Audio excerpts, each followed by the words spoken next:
Welcome to the Deal Champs podcast. You guys frozen? Is Dean's Wi-Fi carrying over? You pixelated? No, you're good. I hear I you. think I'm good. All right. My name is Stratton Brown, aka Strat Daddy. I retired from being a competitive Settlers of Catan player just to come back and work in real estate. I'm back in the game. That was a big Back. move. A little bit about me. Dean was hating on me, honestly. I was not hating. I was living vicariously through you. I want to live that life. I've done it before, and I want to go back, dude. It's a good life. Bro, settling 3 times a day is a lot. A lot of thinking. A lot of deals being done. Like I negotiated during that Christmas break more than I've ever negotiated in my life. A little bit about me. I have scaled 2 different companies to 7 figures. We have a 7-figure real estate portfolio. And right now we're still on our 0 to 1 million challenge. I got started in real estate after playing D1 football, having 0 life skills.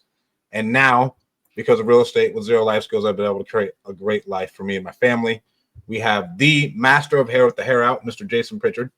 Hair is out. All the Deal Champs gear is out. Everybody looks sharp, dude. I love it, man. Hey, guys, it's your other host here, Jason Pritchard. Backstory on me is I worked in corporate America, slaved away for 15 years. Hated my job, was unhappy with my life. We burned all of the boats in 2014, started investing full-time in real estate and have not looked back since. We've done over 500 deals in that time frame, and our real estate portfolio with our newest acquisition, one of our biggest deals of the year, just crossed the $17 million mark. We bought a $5 million industrial warehouse out here, man. So that was a big bump. that we did. That was a big bump, a big bump to the portfolio value there. So yeah, man. As we always say, my goal here with the pod and our goal is to always transfer as much real world knowledge as we can to you guys, so you can learn from our mistakes and get to where you want to go faster. And Mr. Captain America, you need to put your chest up a little bit so they can see the swag. There we go. How's that? There we go. What's up, guys? Dean Rogers, your other co-host here. Started my career in the NFL. Then I transitioned to corporate, then into real estate. Been investing in real estate for just over a decade now in Central California. We've done over 700 deals, have an 8-figure rental portfolio, and coaching students how to get started in real estate with wholesaling. And you guys can always connect with me at deanrogers.com. Awesome. So today we're going to talk about the biggest losses, biggest wins, all that great stuff from last year. If you are tuning in right now, do not forget to hit like and subscribe. We're getting famous on the internet. Dean's making it happen. Getting famous. We have legitimately 10x our YouTube viewership. Oh, yeah. We have legitimately 10x our YouTube viewership. So we're trying to get more famous. If you guys like this, don't forget to hit like and subscribe. Share it with your friends. But we'll start with this. We need to give this a title. What should the title? We should do this episode every year. I don't know what we're going to call it, but it should be a catchy title. I'll leave that up to you, Dean. Recap is probably not a catchy enough title, but we'll definitely think about it. That's trash. It's a good show, though. I feel like this is an important one. Everybody is like kind of in that new year, new me thing, and I like reviewing what we did, what we lost, deals we lost on. I know we're going to talk about that, the deals that we won on, and try to help as many people as we can. I mean, I was thinking about this today, and this is just a tangent, but I'm going to say this. I want to give ourselves a little pat on the back, dude. Like I'm very proud of all of the consistent effort that the 3 of us have put in, dude. Like we planned out the beginning of this year. I'll tease the big event that we've got coming in April, but we've got monthly events coming up. We've been doing this pod consistently. Our businesses is growing. You guys are actually like getting a peek behind the curtain from people that are really in the business. This is not a bunch of bullshit. Like we are actually doing deals. We know what's working. We share our losses. We share our wins. So I think this is a really good episode for people that are ready to get into the business this year. And a quick shout out to the boys who are the partners. This has been the easiest partnership I've ever been a part of. Yeah, that's true too, dude. Yeah, honestly. It's really rare. It's really rare. Really rare. For people to work together it's been 2 years now that we've been putting in the work. Actually, it's been, we're going on our 3rd year, the start of our 3rd year doing business together. And most partnerships don't make it because, business is tough. Life is tough. You said it right there, Jason, that most people aren't consistent. So people fall off just from that standpoint alone. But it's been super fun to work with you guys. And I feel like we're just barely getting started. I know I've been saying just that. barely hit our groove. I feel like we're in the groove year, now, dude. Yeah. I've been saying that with my full-time real estate investing business. That feels like we're just getting started, and it feels the same thing with Deal Champs. And I'm excited the direction we're going. So hell yeah. And quick tip: if you are in a 3-way partnership, the best thing that we've ever done is if there's majority, it's over. Done. It's done. Yep. Done deal. Yes. Yeah. Efficiency. I like it, dude. 2 out of 3. Yes. So much Yes easier. Is the automatic check. 2 out of 3 is a yes. Yes. 2 out of 3. Yes. And we move on. Someone absolutely Majority wants to dig their heels in. They can. Don't matter. But then it's like, hey, what about this? And it's like, all right, we move on. Been the easiest thing I've ever had to do. All right. What was our first one? Let me get going on this. Where did it go? What was your best investment of the year? Do you know? Are we talking like straight profit or I would say just best overall investment of the year. Well, there's a couple different things that I'll talk about. If we just talk about straight deal, right to the headline news, what's the best deal we did? So the best deal we did this last year is actually our best deal we've ever done. We set a new record for ourselves. Prior to that, our best net profit on one single deal. And remember, guys, in context, this is always helpful. Most of the deals we're doing, the price that we're selling these houses for is somewhere in the $300,000 to $400,000 range. Okay.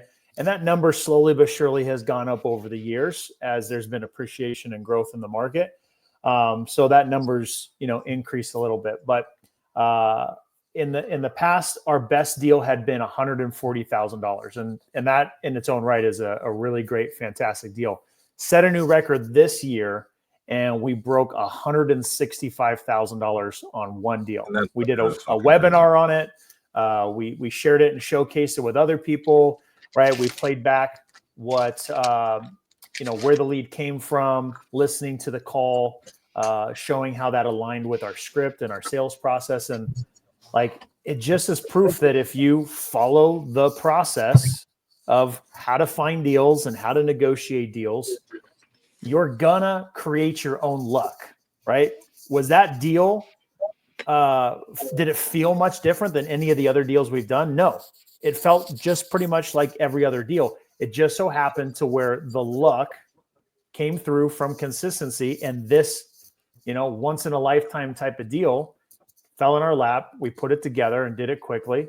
Seller was overwhelmed with joy and super, excited about the outcome. And we happened to get it at a great price. We also sold it for more than we thought we would. We originally had an ARV of 315. We ended up selling it for 349. Right. That's also another big jump on it too. So, so that was a great deal. It was also fun to share it with people. And then we made another big hire this year, and we continue to grow our team and really reemphasize on better leadership. We've invested in some coaching ourselves, right, to help us run our business better. And I think that those things are really going to pay off going forward. So those are some of our biggest wins this year. I love Dean, it. I'm getting some questions in my IG chat about your deal. So Martinez REI says, what was the turnaround time once you closed on that deal? So was it a wholesale or a flip or Wholetails? Give a little feedback on what the actual details of the deal were. Yeah, so this was a deal we decided to end up flipping. And usually when a deal that we can tell is so good from the get-go, those are the deals that we like to cherry pick and to flip ourselves, right? I've flipped hundreds of houses, and where my business model is now is focusing on wholesaling the majority of our deals, and the deals that are easy, simple, and we can get through in and out quickly. Those ones we'll choose to flip and maximize the profit. And so this one, we said, hey, it's too good. Let's buy it and let's do it ourselves. The remodel was very straightforward and simple. We spent about $45,000 doing it, and start to finish, from the day we purchased it to sold it, I think it was right in that 4 to 5 month range, right within there. And so, that's a thing that you have to make as a business decision too, is managing cash flow. Do I flip this house and potentially make more money down the road? Or do I wholesale this house, make the money now, leave the profit for someone else to flip? That way I can have life breathe back into my business to reinvest it into more marketing and do more deals. So we were in the position to where it made sense for us to flip it, and we did that. Nice. And real quick, most businesses die because of two things. The number one thing is actually partnerships, is what kills the majority of businesses. Why don't last long? Number two is just straight cash flow. We could make $1 million a year, but if we make $1 million in a month and then we have accounts payable and all this other stuff, it doesn't even matter. So I'd say like the cash flow aspect of that is huge. And especially with real estate, we've had multiple deals get pushed out a month for one reason or another. That is like uncontrollable, and you got to be able to handle that. Happens just as a quick note, like it happens all the time, and you have no control. Some bullshit happens, and it just gets pushed. This is just an aside. Let me add on what you're talking about, the cash flow management. We're making a concerted effort this year to actually. I've had a shift recently where I think for a long time I was tied to like the number of units that I had, right? And I was like, oh, I want to have X amount of units and this, that, and the other thing, right? And I've just come to the conclusion recently that my future is not going to be Jason owning hundreds of single family houses and like small multifamily. And I value liquidity much more than anything else right now. And we are in a position where we're actively not fire sailing anything by any stretch of the imagination, but making the moves that we need to make to position properties that we know are not going to be in our long-term future, vacate those, get the money that we need, extract maximum value, and like get more chips back off of the table to hang on, because you need liquidity, dude. You need liquidity, bro. Like you need to have, like, it doesn't matter how many assets you have. If you don't have a long enough financial runway, if one or two major things goes wrong, and most people who have never dealt with that don't understand like how scary and how many sleepless nights you have when you end up in a cash crunch like that. Having $1 million, $1.5 million in cash in the bank, dude, you sleep a lot better, bro. You know what I'm saying? And so it's like, we're definitely making a move. Especially when you start getting into some of the bigger deals, like the deals you just that's took down, Jason. Like you got to have a rainy day fund for just those deals specifically. Yeah. So that's it. For sure. Yeah. We had a deal, super easy deal. This is crazy, guys. And it hurts my head to say it, but I've been in it long enough to where I don't lose sleep over it, but it's still frustrating regardless. We had a deal ready to close right before New Year's Day. I think it was New Year's Eve, whatever Monday was last week, ready to close. Okay. This is the 30th, Monday, the 30th, just 8 days ago, ready to close this deal, wholesaling it, making $50,000. We were going to be closing escrow within like 4 business days from the day we got the contract. On that day, on Monday, when the seller was supposed to sign, buyer was going to send their funds, the seller passed away. That day.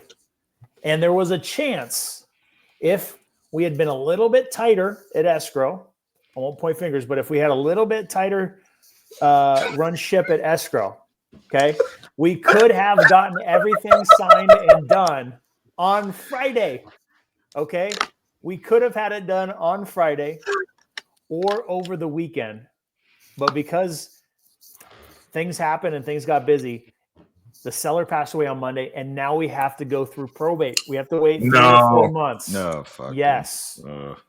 So frustrating.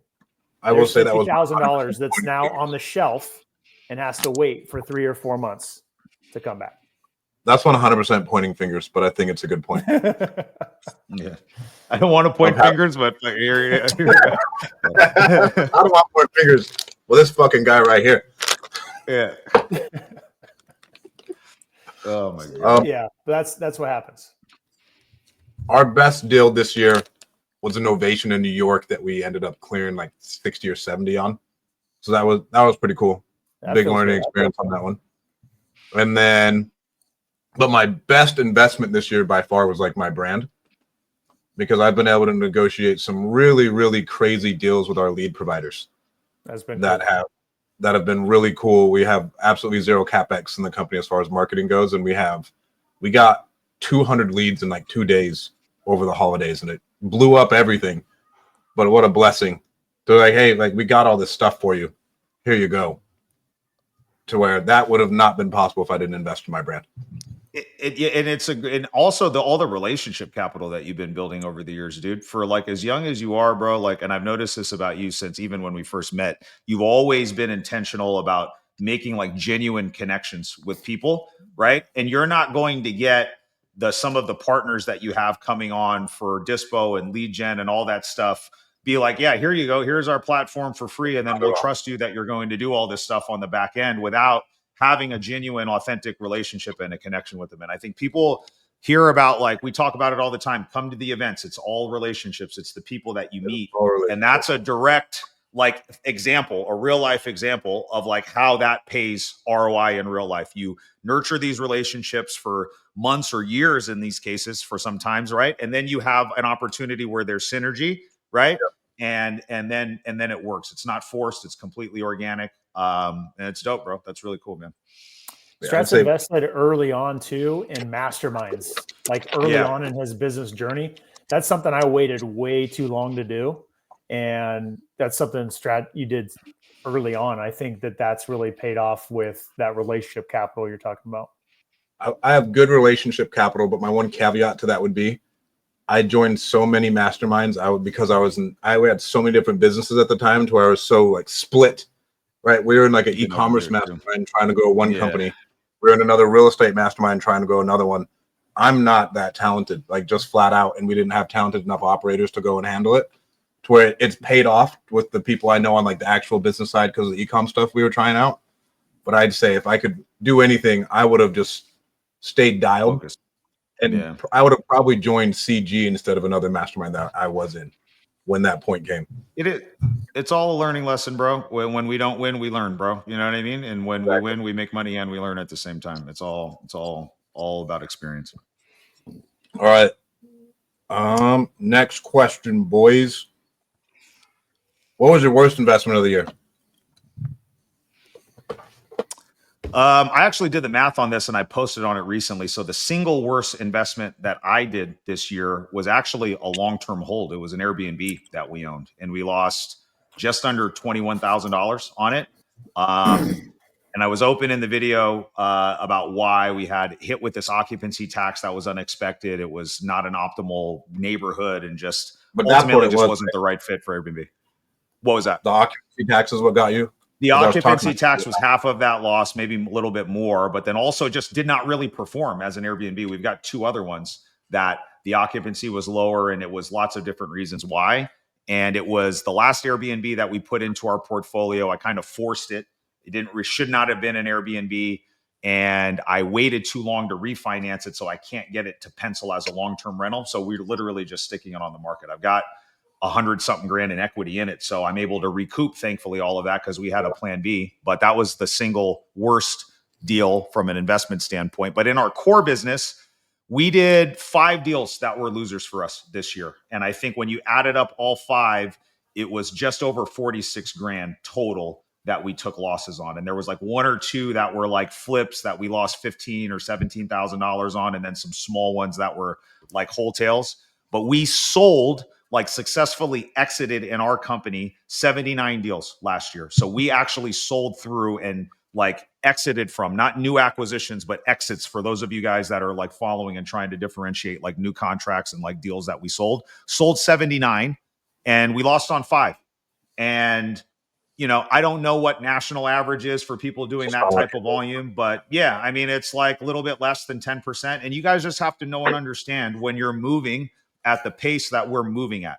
And there's so many moving parts and pieces. And we've got a pretty dialed in team. Our systems are the best. Our project management is the best that it's ever been. We track and manage how long properties are taken to rehab, how long they're on the market, when we're doing, like, we've got that more dialed in than ever. And we still miss on stuff, bro. There is shit that is just going to happen when you're doing this many deals that are just outside of your control. And you just have to know and understand that that's part of what you're signing up for when you get into this business, especially when you start doing volume. At some point, you're going to deal with some losers, and that's just the way that it is. What about you, Dino? So I've definitely been taking a lot of pride in not losing on deals and only cherry picking the best deals. This year was the first deal that we have lost on in a handful of years. Now, again, for those that know my story, the first 5 years of my real estate investing journey felt like, one of those charts up and down, because there were just a few, not many, literally just 2 distinct deals that I did that I rushed into that ended up causing me to lose hundreds of thousands of dollars. Not like, 5,000, 10,000, 15, like hundreds of thousands of dollars. Was very painful. So I have been there and never want to experience that again. Huge learning lessons. And so I've taken a lot of pride the past few years of not rushing into deals and not doing deals that were unnecessary. There was one deal, the first deal that we have lost on in years was this past year, and it came from somebody else. Okay. This was a partnership deal. And I could tell from the very get-go, looking at the deal, I didn't really want to do it. There was this tiny little tickle in my tummy, okay? And they call that a gut feeling. And I recognize I have a history, the several... Not pointing fingers at myself, but I have a history of sometimes ignoring the gut feeling because I want it to happen, right? And this was another one of those situations where in my gut, it didn't really feel like a good deal, and it didn't really make sense why we were trying to do it. But I wanted to do a deal with these other people, right? I wanted to get some momentum going and build that relationship capital and springboard it into more deals. Well, what turns out was it was a wholesale deal. We bought the deal and we put it on the market, and it was sitting there. Okay. Then we decided, we found out, it actually needs an AC. We put a new AC on there. There's another expense that was like 10 grand. Then it was sit on the market a little bit longer. Then we realized, it's probably better if we have like the local expert to manage and oversee listing this property. He took over the listing. We reduced the price. All in all, because of those expenses and the reductions in price, we, instead of making what we thought $40,000, we ended up losing $29,000. Okay. That's a big fucking swing, bro. It's a big swing. It literally swung that much. It was like a $40,000 reduction in the listing price of what we thought we could sell it for. It was the holding costs, and it was those expenses. And at the end of the day, we ended up losing $29,000. And I could look at it definitely as a learning lesson. I also know that because it was a partnership, we only really realized half of that loss. So 14,000 and some change. So we were kind of insulated from that standpoint. But the real big learning lesson was just to reinforce, like, guys, the saying that I go by because of my early lessons is it's better to do no deal than a bad deal, right? If you're not confident on that deal, you shouldn't just blindly run into it and say it'll work out, right? I truly believe that it's better to do no deal than a bad deal, but you also don't want to have analysis paralysis and never do a deal. So it was a good lesson, was a loss that we had, and it reinforced, let's stay what we're good at. Let's not get loose, and let's keep moving forward. Here's a hack for all of you guys that are new, that haven't really figured in how to tap in and really tune into this. That little spidey sense that Dean was talking about, you know what I'm saying? Every single time, almost, I can't think of an event or a circumstance or a deal where my gut told me no, and then we forced it and it worked out in my favor. You know what I'm saying? Like, it's always something bad happens. And the bad isn't always like we took a big loss, but it could be just a headache of a project that just sucks up a shitload of bandwidth, and that just takes all your attention and eye off the ball, which can cost you a lot of money too. You may not see that on the P&L, but like when you're constantly stressed and you're dealing with all these problems and you've got all these different issues that you're just not operating at your highest and best level, guys. So the hack would be, you have to really learn how to develop that intuition and that instinct, right? And you have to sense it. And when you know that it's steering you in a direction, you got to learn how to trust in it, even when outside influences or the market or a sense of like, man, maybe I really want to do this deal because of X, Y, and Z. You got to learn how to stand your ground there, dude, because that's a big thing. There's a science, like an analysis to doing deals, right? That's the spreadsheet. That's the deal analysis. That's making sure that the numbers make sense. And then there's also an to it. I always, and the intention and the instinct that you build just from experience and a lot of time. And those two things have to work together to really become successful. 100%. Yeah. And I think with time, you definitely develop a better sense of your spidey sense and your gut feeling. I guess I needed to be reminded of, hey, you need to listen to that and don't take it for granted.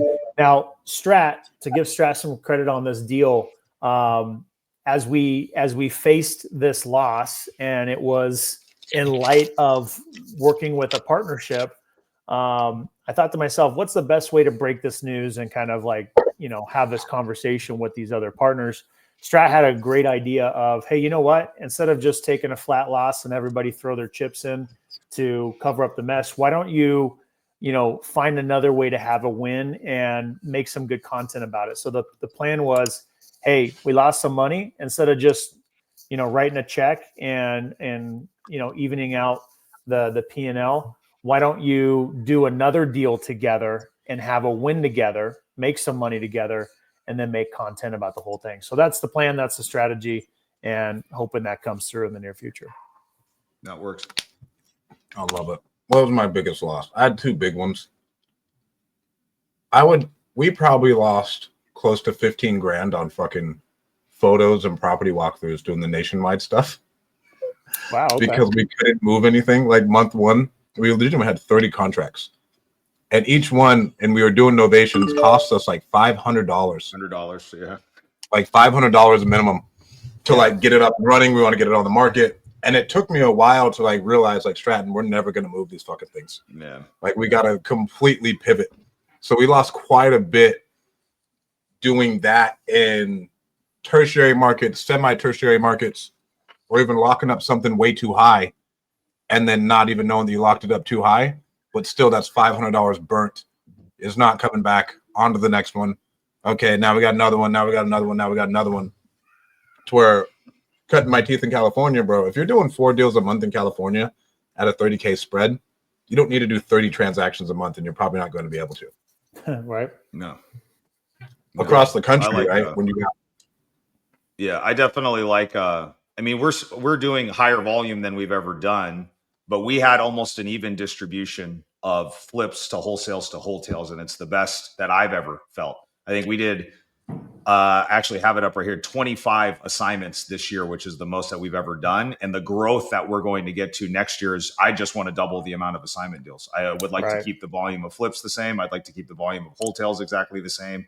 And I'd like to go from 25 to 50 assignments. So to me, that works out to 2 more closed assignments per month, which means 3, maybe 3.5 new contracts that we're going to plan to wholesale right out of the gate every month to account for fallout. And that's it. And that's how we double our assignment volume. And that's all, to where I went from 0 to 30. I was like, hey, we got this, bro. Like, I'll be fine. Yeah. We hired on like a transaction coordination company and a couple of admins, and it didn't go that well. So that was probably my biggest loss of the year, was the lost time, because there's like several lost months of wheels spinning and an actual just cash outlay with no return. Yeah. Yep. All right. What was our next one? Shout out to Shanae here. Happy New Year's. Happy New Year, Shanae. All right. What was your biggest personal loss of the year? Oh, God. That's a tough one. I'll go into this without getting into a ton of detail because we're winding it down. But I personally was involved in a very frivolous lawsuit personally that happened, where I ended up having to spend, and I think I've talked to maybe you, Stratton, about this, over $100,000 in legal fees this last year, defending a completely fucking bogus, like made up, literally a fucking made up, like completely made up story. I just got roped into this. I'm not going to get into like all the details of it, And from a financial standpoint, I mean, thankfully, again, talking about fucking liquidity, dude. Like, I mean, we were in a position, thank God, where we could write that check, and I don't feel it at all. It still sucks having to. It's more painful, like thinking. It's disgusting, honestly. Like thinking that this is what the reality of what can actually happen. You hear about like how litigious it is in California. It's a completely different situation when you're like staring in the face of that, and you're just stroking a fucking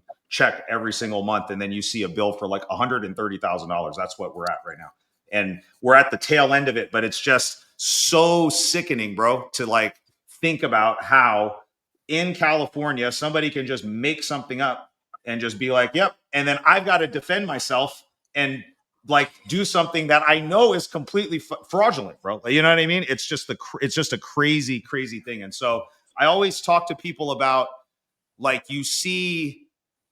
Like as you become more successful and the more cool shit you see people doing, you have to know that behind the scenes, the problems that they're solving are just as complex and they're just as difficult, and they just become more difficult the higher that you ascend, dude. And so it doesn't change like all the cool stuff that you do. It doesn't change the fact that you have like these real world issues, dude, that come up, man. And like you have to stare in the face of that, show up to your team and be like, no, we got, and like not even, you know what I mean? Like nobody knew that anything was going on. Nothing, bro. You know what I'm saying? Nothing.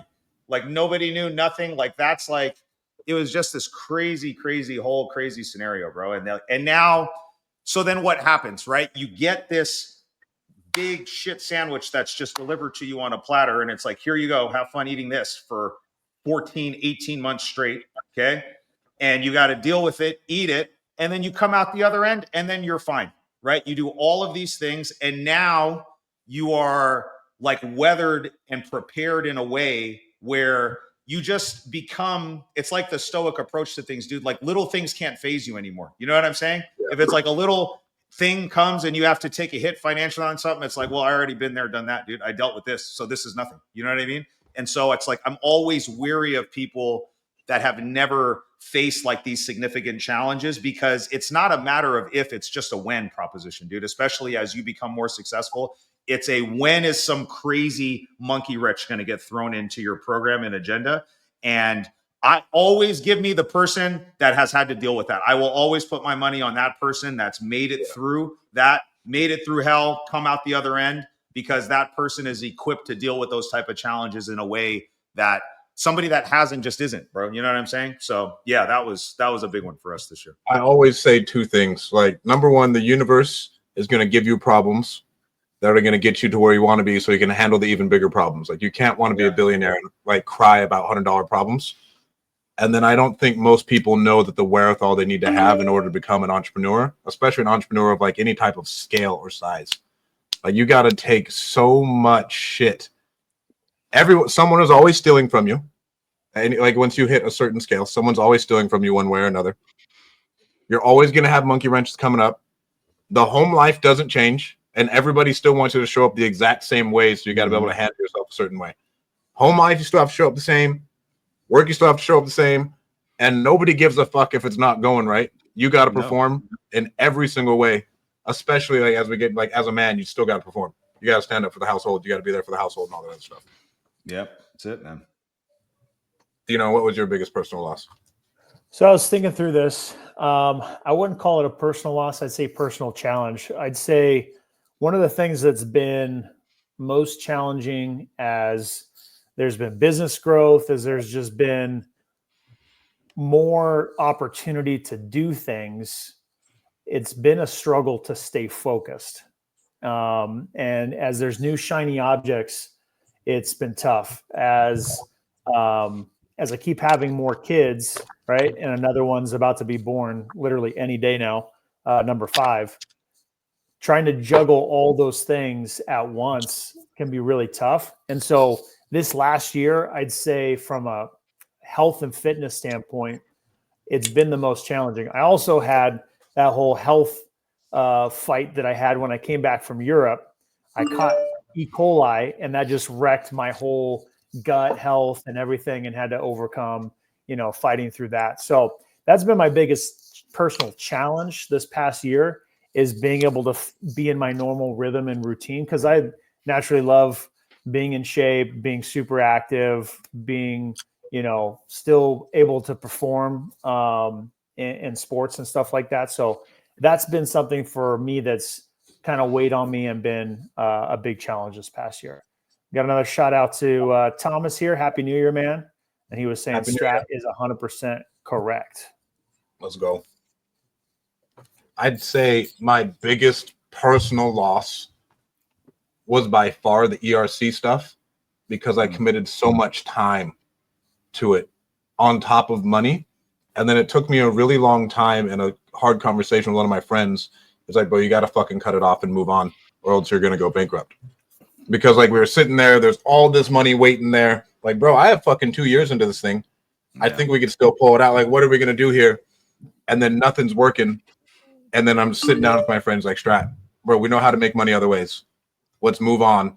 So essentially I burnt all of that, like a year and a half, 2 years worth of time building out something that we thought was going to pay out in 3 to 6 months. That took, at this point, we're on year 3, and I'm going to get like $6,000 from that. So where that was by far my biggest loss of all time was that stuff. But then again, that's more of that's like a mental, like it just hits you mentally, bro. Like it's such a blow to your confidence. I mean, the money is one thing, but like coming back from like, damn, dude, did I just mess up for 3 years in a row? You know what I'm saying? And then like the question and the spiral that you could potentially go down there is so much worse than money, dude. And it's hard to, it's sometimes you need somebody from the outside to just be like, stop, dude. You know what I'm saying? It's time to stop now, because we're so relentless in our drive. And I feel like we've always called our own shot, and we're usually very successful when we set our mind to something and then we do it. That sometimes we can be our own worst enemy, and we don't know when to just pull the plug when this is, we know that there's no more point in going forward, dude. And that's, bro. It is, man.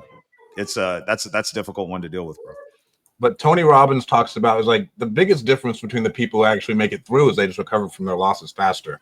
Yeah. And they don't essentially like mentally murder yourself every day, because that's what'll happen. I was beating the shit out of myself every day just for like, hey, I can't believe you did this. I can't believe this decision. You should have known better, this and that, blah, blah, like all these things, to where even you don't notice you're even talking to yourself that way throughout the day. To where you got to reprogram again, work on that mindset work, move on, get back in the driver's seat. But by far, my biggest loss in my business career. My chat and IG is blowing up. So Sunrun Donnie says stoicism is where it's at for men and women in business, more important now than ever. And I couldn't agree with that more. And that applies directly towards what you're talking about. I've taken that approach. I'm actually rereading this right now just to get a reminder on my dad talks about that book all the time.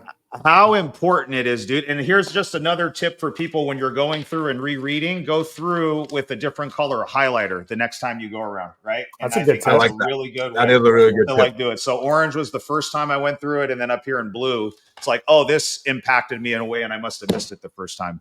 But stoicism has been so good for me, because when I've learned to emotionally detach from these outcomes that happen, massive wins or these really low lows, my life has been way better on the outcome, because I'm not riding that emotional roller coaster.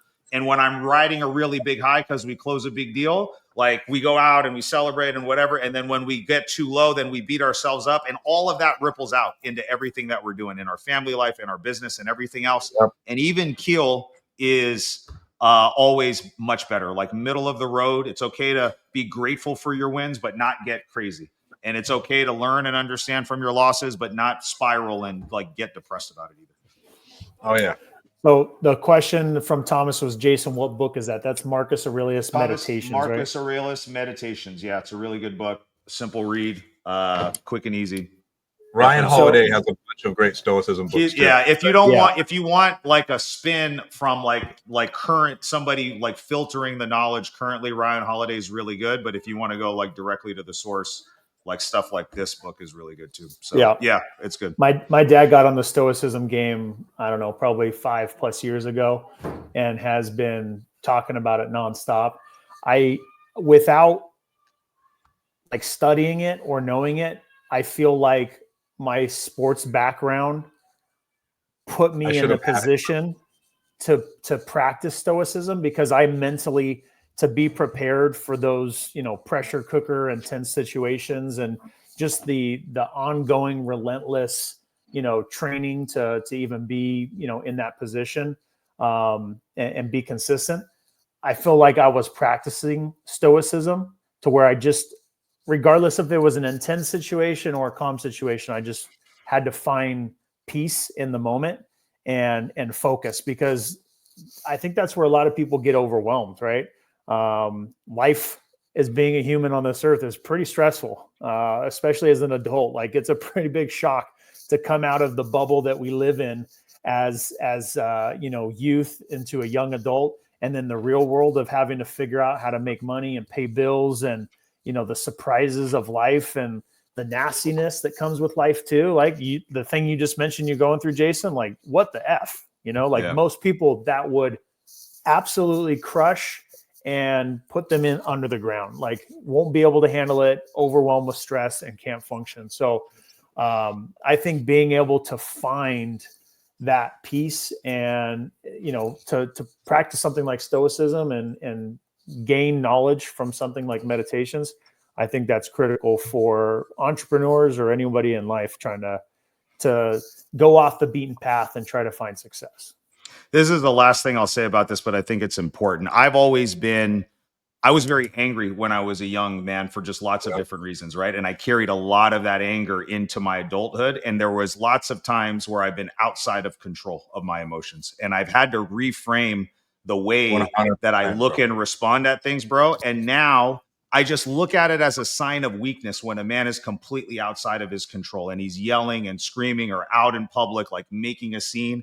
And before, you think like, oh, we're big, bad, loud, boisterous, like alpha type stuff. You know what I mean? And I didn't completely resonate with that either, but you get what I'm talking about. And now it's like, bro, if somebody can do something or say something to me to cause me to get so angry or so down, like I'm outside of control of my emotions, and that's not the type of man that I want to be anymore, dude. And you know what I mean? And so it's taken lots of like intentional reprogramming of how we think. And it starts with, you've got to really stop and like think before you say something and act, bro. You know what I mean? Especially when you feel that feeling like rising up really quick and something triggers you, right? You got to stop yourself and be like, whoa, wait a second. You know what I mean? And don't like fall right back. And that's the pattern interrupt that like Tony Robbins talks about when you're changing these neural pathways. You got to stop it there and insert something else and just process it differently, dude. And that takes time, bro, when you're dealing with stuff that you've carried since you're a little kid. You know what I mean? Number one, shout out Marcus Aurelius. If you guys haven't learned about him, he wrote this while he was like essentially the ruler of the free world. And like his private journal. It wasn't even like a book. He owned the world. Like he essentially owned the world at this point in time. And then like he came out to be such a good human. Like it's Marcus Aurelius, I think is awesome. Pretty incredible. Another thing, Rockefeller never raised his voice.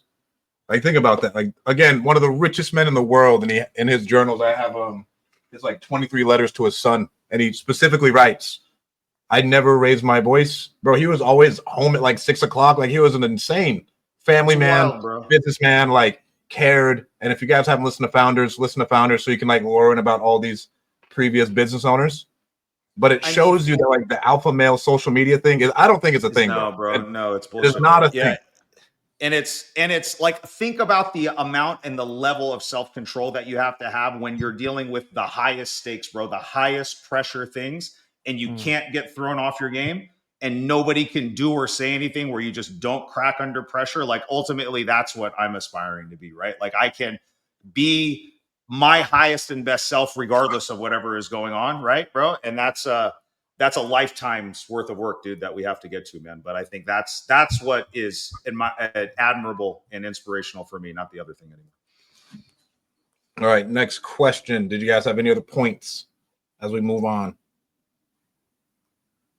Sweet. What was the coolest coolest moment this year? Ooh. I'll start it out. The coolest moment this year was going to Europe for 30 days. I will definitely say that I'm the type of person that finds comfort in the consistent routine and just putting in the work and grinding day after day.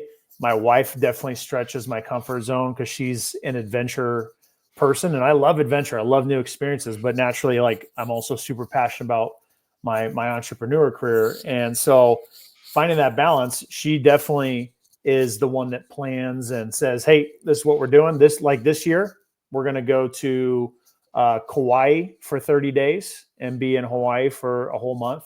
We're going to go to Costa Rica, and we might even cap it off by going to Canada. So we plan on being gone pretty much the whole summer, and almost for 3 months this upcoming year. But this last year we did 30 days in Europe with 4 kids, and it was an adventure. It was definitely tough. There was high highs and low lows, as we like to summarize it. To go through Europe and climbing lots of stairs and hard to get around places, not easy for kids, but it was still an incredible experience. And whenever you can open up your mind and experience new things, it just gives you whole new perspectives on life. And one thing it did show me is I can do this business anywhere in the world, anywhere. And to me, that was such a freeing feeling. Now, did I still feel like, oh man, I'm not being as productive as I could normally be? Yeah. And that's the thing that I need to work on with the business. How can I make sure it's at the highest? Now, that being said, we still had our highest, best month that we have ever had while I was gone, those 30 days. So that in itself was also, something we were really proud of. So that was an incredible experience, with the high highs and the low lows, and, grateful for going through it for sure. I love it. For me, we had our first like family Christmas, not at an in-laws house. To where that was like huge for like our first one, like at our house. Yeah, we had like spent every day here up until Christmas. Usually I'm gone all December out in Salt Lake or something. And this year we stayed in Fresno.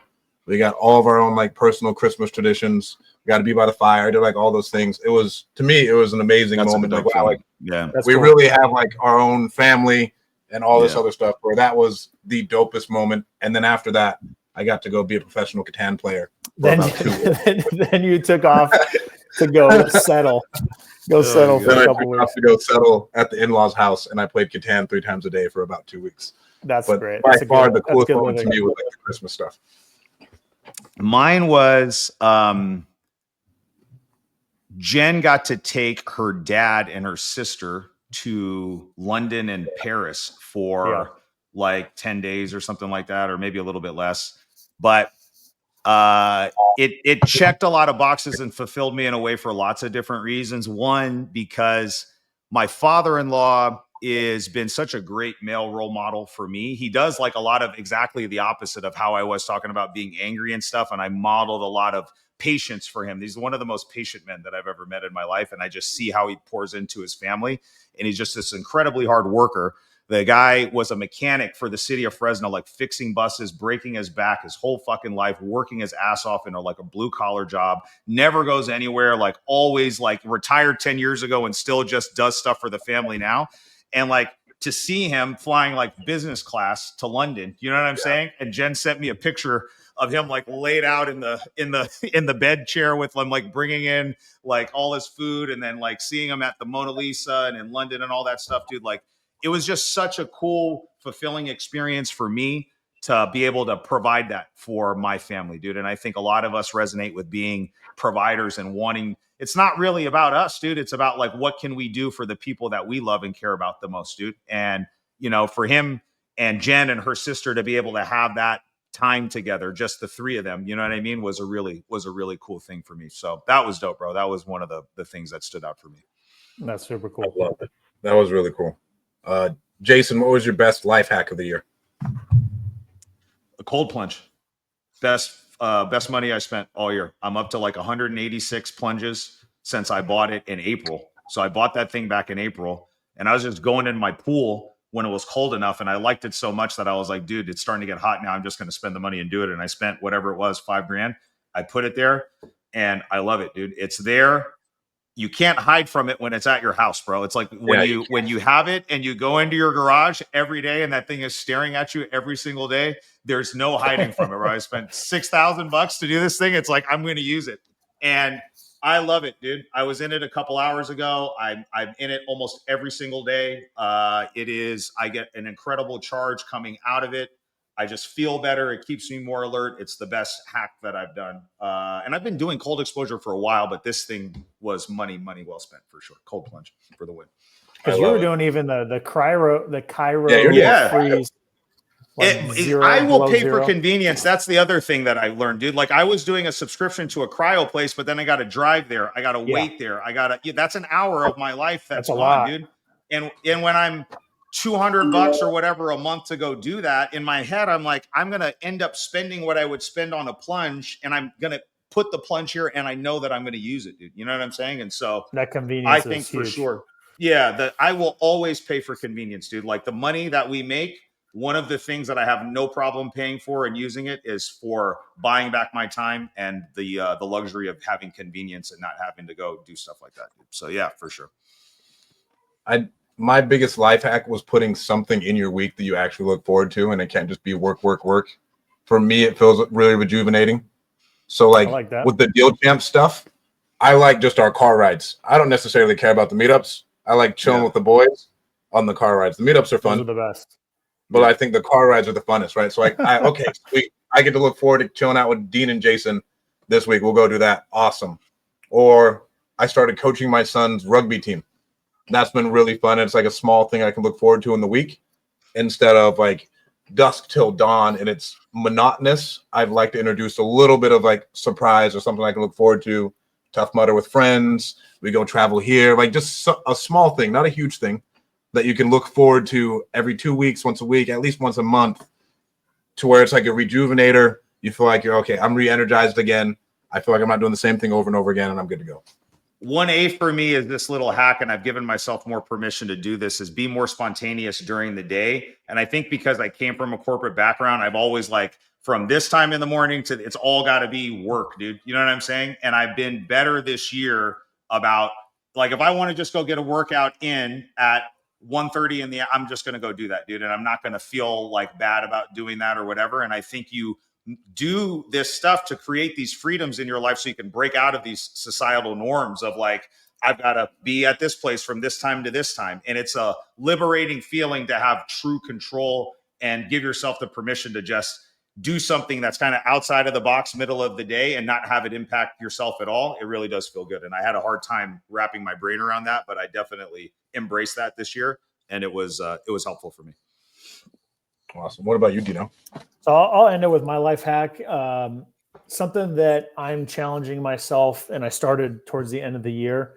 And I mean, there's lots of different hacks you can have in your business and your personal life, but something that I have not really wanted to do, and I felt like it would sometimes, like you were just talking about, Jason, it would kind of like trap me into not having the freedom to work on what I felt was the best use of my time or being available for opportunities. Something I'm being more intentional about right now is putting things on my calendar. Okay.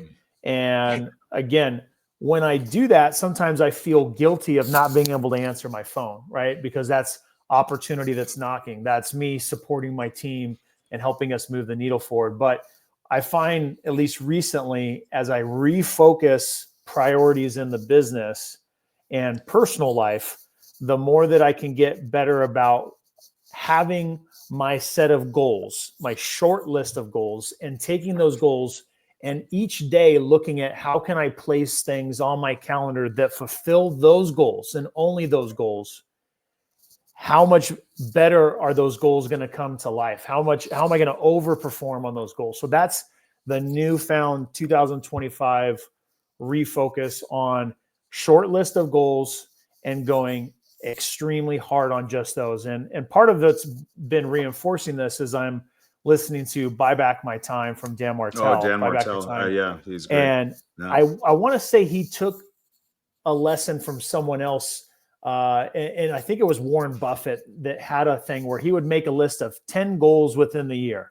He would take 7 and throw them right out right away. Right now, it takes a lot of thought to put your 10 goals down in the first place, but he would then eliminate 7 and only have 3 and then pick the top one from there. And that was the focus for the entire next year. Damn. So when I heard that, I was like, okay, how can I be that much more intentional and focused? And for me, I feel like that's going to be a huge hack to cut out the distractions, don't take on new shiny objects, and just absolutely crush the goals that are in front of me. Real quick, Sam Prim says Stratton thinks WWE is real. Jason licks windows, and Dean eats his burgers. Shout out to Sam. Oh, Shout out Sam Prim. Shout out Sam Prim. I think the calendar thing's a big hack. I've been trying to use it more, but I don't like having a lot on my calendar. It stresses me out because, like, I feel like if I'm about to start something in 20 minutes, I can't go over, and so I'm very cognizant of like how I time block it out because I don't want to like stuff to bleed in. I have to stop early so I'm not late, and so I've tried to keep it one half is free, the other half is like dialed, so I don't have to think about that shit. Shout out to our boy Tim Harridge. He posted something on Facebook a few weeks ago saying something along the lines of, if you don't use calendar invites in 2025, like I can't take you as a serious business person. And that's how I am too, dude. Like if you want to go do something and you immediately don't follow up with, let me get a calendar invite out to you, I know that you have enough leeway in your schedule where you can kind of like oscillate and things can happen. And I just don't have that anymore, dude. Like I live and breathe by my calendar. It's the only way that I get the amount of workload done that I need to do. And yeah, I was just cracking up when I saw Tim do that. It's like, if I want to take you serious, you got to be living off calendar invites.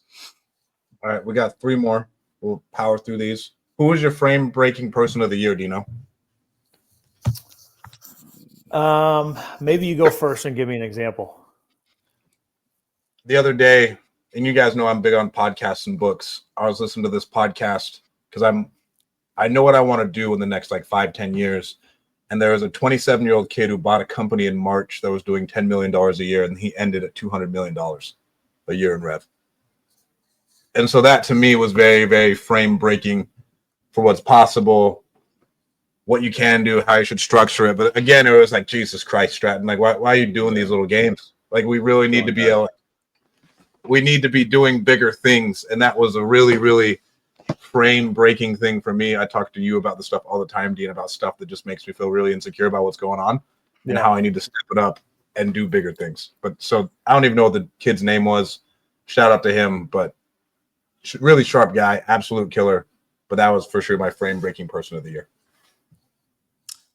I'll throw Hormozy out for me. I think I can't think of somebody like first person connection that really like gave me some kind of mind blowing thing, but Hormozy's definitely probably my favorite follow on social media. He isn't a real estate guy, but he does such a great job of communicating like really high level, difficult, complex things in a very simple way. And you can just tell that he has it together and dialed in a way where it makes me feel like what you're talking about. Like, damn, dude, like it makes me feel like just hearing him break stuff down. I'm like, I'm such a fucking loser. I think I'm doing well. And then I listened to one of this guy's podcasts. I'm like, fuck shit. I was like, I have to go back and like revamp everything, bro. Cause it's just so impressive. That's the word. It's just very, very impressive to see how dialed in that is. And it shows you that the levels, like you talk about this big game and you want to get all the way up here, dude, like there's a long way to go before you start approaching that level of success, man. So it's pretty cool. Yeah.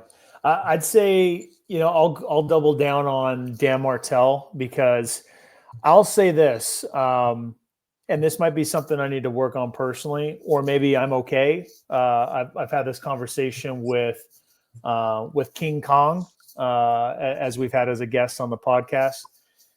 I don't like to read, and I love the idea. Like I romanticize about the idea of me sitting down in a comfy chair with a comfy environment, reading a book and just soaking in knowledge. I love that idea of growth and personal development and having that time. But I just fall asleep anytime I have a book in my hand. It doesn't matter what time of the day. It could be first thing in the morning, middle of the day, or at night.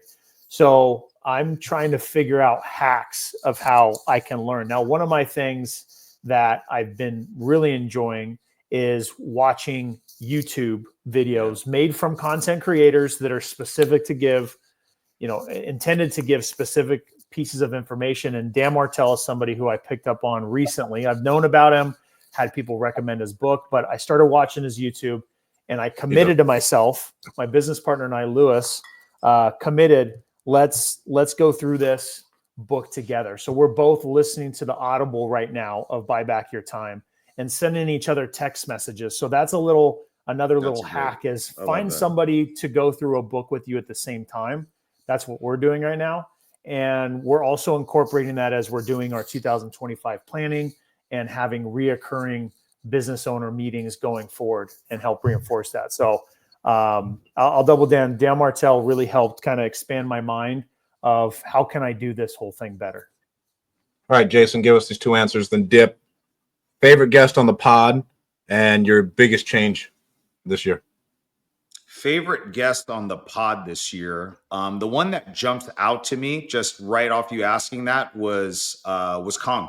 I loved his energy. Same answer. We got a ton of engagement from the audience. Everybody was like, dude, we love this guy. We need to bring him back again. We've got to get him to come out to do Deal Champs in the future for sure. Just because I loved it, dude. I love that story, that background, like coming from nothing and like coming here, dude. And I just loved everything about him. So he was my favorite guest of this year. What was the last question? Biggest thing you plan on changing this year? Biggest thing I plan on changing. It's interesting. I'm going to flip that around, dude. We are more dialed than we've ever been in our business ever. Like ever to this point, 10 years in, this is year 10 for me, right? And I think we have spent 10 years changing, evolving, adapting, doing a bunch of things. And the change for me is to stick with what we built, the system that we built, and run the play consistently and just do. So when we went to CG, Jason Medley said, the people and the business operators that are going to be successful during this market cycles are the ones that can do the boring shit longer than everybody else. And that's what we're doing, dude. That's my mandate to my team. We are going to stick to the fundamentals, and we are going to be better at answering the phone. We're going to be better at qualifying leads. We're going to be better and faster at underwriting deals, getting back to the sellers, making offers, following up, and all the other steps in our process. We're not changing anything. We're just going to stick with what works, dude. And I think that's my big thing, big initiative for 2025. What about you, Dino? I mean, honestly, my answers are the exact same. I'd say Kong Lee, his story is a wake up moment for anybody that listens to it that has excuses as to why they can't figure it out. I mean, the fact that he was literally living in a shed with an extension cable to get power for makeshift lights and all this kind of stuff and made it happen. I mean, what an incredible story. And he's incredibly humble. As much as he likes to share his wins and flash his stuff. But he's still very humble, bro. When you're in front of him, face to face, he does nothing but praise you. Like every time I'm around him, he's just telling me how grateful he is for me. And all. I'm like, what are you talking about? You're King Kong. Like you're the one with the inspirational story. What are you talking about? And so he's definitely a gift to Earth, in my opinion. So it was great to have him on. It's been great to get to know him each and every year more and more. The past couple of years I've known him.